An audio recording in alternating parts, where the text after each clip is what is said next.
Facing a double screen glitch in OBS Studio on Windows 11? I'll show you how to solve it in just a few easy steps.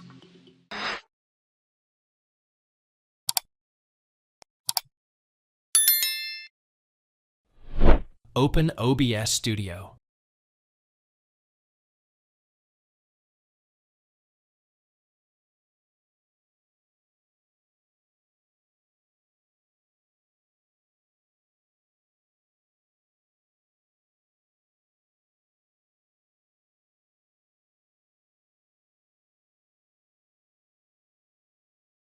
Navigate to the Control section on the right-hand side.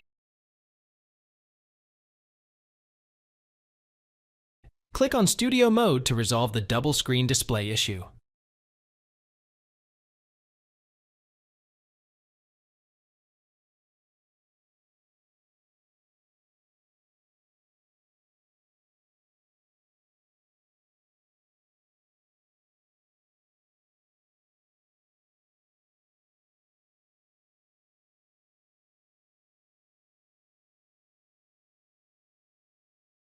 Thanks for watching. If it helps, make sure to hit like and subscribe.